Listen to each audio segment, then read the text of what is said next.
दिफाई माहिर प्रफुल्ल बख्शी का कहना है कि दहशतगर्दी की फंडिंग बंद होनी चाहिए। दहशतगर्दी की फंडिंग की वजह से स्लीपर सेल्स फाल हैं। हमको पता चला था और अब 3 और हो गए हैं, 5 हमारे जवान शहीद हो गए हैं। ये बहुत दुखद खबर है। चाहे रजौरी हो, कांडली हो, पुंछ हो, ये हम लोग सोच बैठे थे कि यहाँ पे अब सब कुछ ठीक है, हमें कोई प्रॉब्लम नहीं है और इत्यादि इत्यादि। हम अपने दिल को खुश करने की कोशिश कर रहे थे। ये हमारी बहुत गलत तरीका है।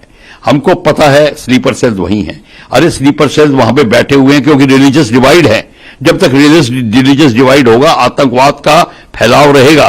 वो रिलीजियस डिवाइड को खत्म करना पड़ेगा। वो उसको खत्म करने के लिए राइट थिंकिंग पीपल आके कर सकते हैं, पर इस समय अगर वो नहीं हो रहा तो आतंकवाद फैलेगा। आतंकवाद बाहर से आ रहा है और दूसरा आतंकवाद जहां से आ रहा है हम वो उसको रोक नहीं लगा रहे। जहां से आ रहा है उस एरिया को या को सर्जिकल स्ट्राइक करिए, लॉन्ग रेंज आर्टिलरी से डिस्ट्रॉय करिए, अटैक हेलीकॉप्टर लगाइए, ऑक्यूपाई करिए उसको, जगह को पैराट्रूपर लगा के उस जगह को ऑक्यूपाई करिए और वंस फॉर ऑल ऑक्यूपाई करिए। अब वो बात नहीं रहेगी, हमें अपनी पॉलिसी में घोर बदलाव लाना पड़ेगा। उस एरिया को पीओके को ऑक्यूपाई करके जब देखेंगे, अपने आप देखेंगे नेगोशिएटिंग टेबल पे पाकिस्तान आएगा और अब फिर सब बातें शुरू हो जाएंगी। तब तक पाकिस्तान नहीं आएगा। पाकिस्तान को पूरा सपोर्ट है चाइना का, पाकिस्तान को और कंट्रीज का सपोर्ट है, फाइनेंशियल सपोर्ट्स हैं मिडिल ईस्ट से, ओआईसी से। तो आप, और मैं ये नहीं कहता कि एससीओ की कंट्रीज भी सपोर्ट कर रही हैं नहीं कर रही, ये आपको पता लगाना पड़ेगा।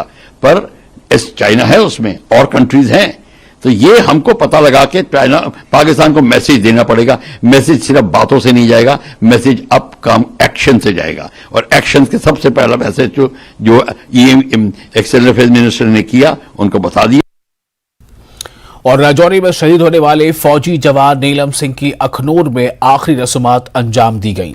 शहीद नीलम सिंह के मासूम छोटे बेटे की आंख से आंसू रवा थे। बच्चे का सर भी मुंडवा दिया गया। आमतौर पर इस उम्र में लोग ऐसे बच्चों से सच इस तरह की छुपाते हैं, लेकिन शहीद नीलम सिंह के बेटे ने सारी हकीकत समझ ली और वो जानता था कि उसके बाप से कभी मुलाकात अब दोबारा नहीं हो सकेगी। नीलम सिंह के आखिरी सफर में लोगों की बड़ी तादाद ने शिरकत की। लोगों ने बाइक रैली निकाली और नीलम सिंह जिंदाबाद के नारों के साथ उन्हें विदा किया।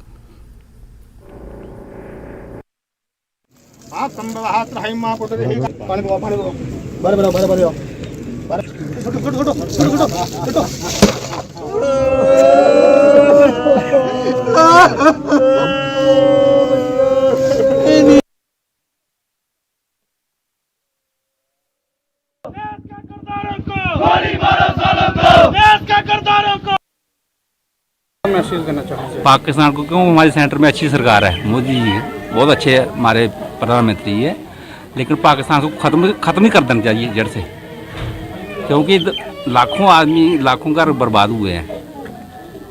हमारा नहीं हुआ, सभी को हुआ है, लेकिन इसको खत्म कर देना चाहिए। आगे से ऐसी हरकत ना करें। हर रोज ऐसा हो रहा है, आगे से ऐसी हरकत नहीं कर रहे हैं, ठीक है ना। शहीद हो गया तो देश के लिए हुआ। हाँ, घर में भी वो उसका सहारा बहुत था। घर में देख रही उसकी बहुत थी, उसका हमें घर में बहुत जरूरत थी। चलो देश के लिए हुआ, हमें घर देखने वाला भी कोई ना कोई गवर्नमेंट करे तो अच्छा है। तो बाकी उसमें जज्बा था, लगन थी। घर में कौन कौन है? घर में 2 भाई हैं जी, इनकी दोनों पत्नी हैं, 2 बच्चे हैं इनके। तो पाकिस्तान को मैसेज होना चाहिए कि कायराना हरकत करते हुए छुप कर वार किया है, जिसमें हमारे 5 जो नौजवान हैं वो शहीद हुए हैं और कुछ जख्मी भी हुए। जैसा कि पहले भी और अब भी इन शहीदों की शहादत जो है वो बेकार नहीं जाएगी, और जिन्होंने भी इस वारदात को अंजाम दिया है उन्हें बहुत जल्द मौत के घाट उतारा जाएगा। और जैसे आपने सुना भी होगा कि कुछ को मौत के घाट उतारा भी है।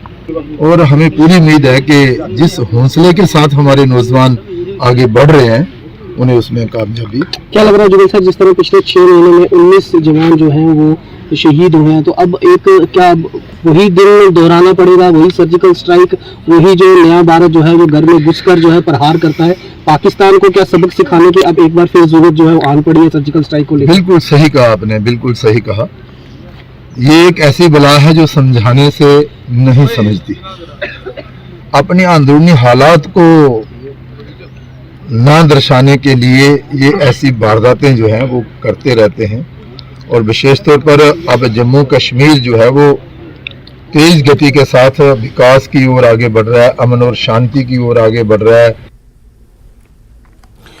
और इसी बीच शिवसेना डोगरा फ्रंट ने राजौरी हमले के खिलाफ अपना एहतजाज दर्ज कराया है, जिसमें 5 फौजी जवान शहीद हुए थे।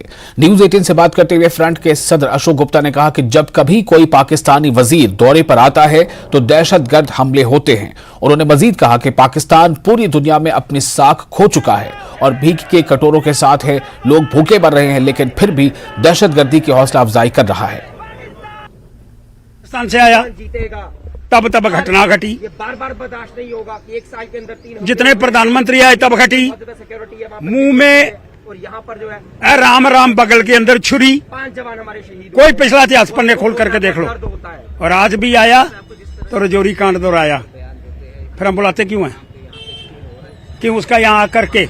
लेकिन ये जो बंदा है, ये हमारा विदेश मंत्री, करके जवाब दिया, थप्पड़ नहीं मारा एक।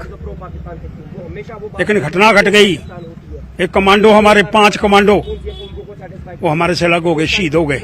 लेकिन मैं प्रश्न करना चाहता हूं, ऐसे पाकिस्तानी को यहां बुलाने का मतलब क्या है?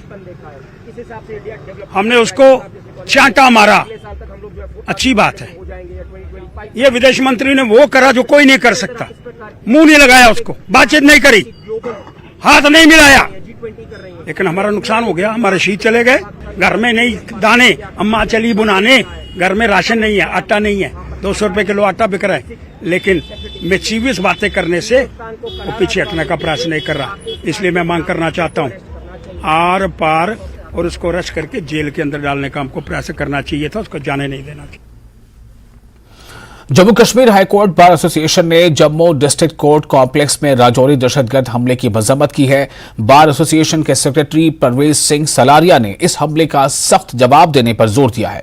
उन्होंने सरहद पार एक बार फिर सर्जिकल स्ट्राइक करके टेरर फैक्ट्रीज को तबाह करने की जरूरत जाहिर की है। उन्होंने कहा कि सारा मुल्क आज शहीदों के अहले खाना के साथ है।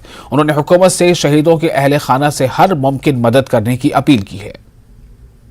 कल कायराना हरकत की है, हम उसका कड़े जोर से निंदा करते हैं और कंडेम्ड करते हैं ऐसे अटैक को, जिससे पाकिस्तान हमारे देश की यूनिटी और इंटीग्रिटी तोड़ने की कोशिश कर रहा है।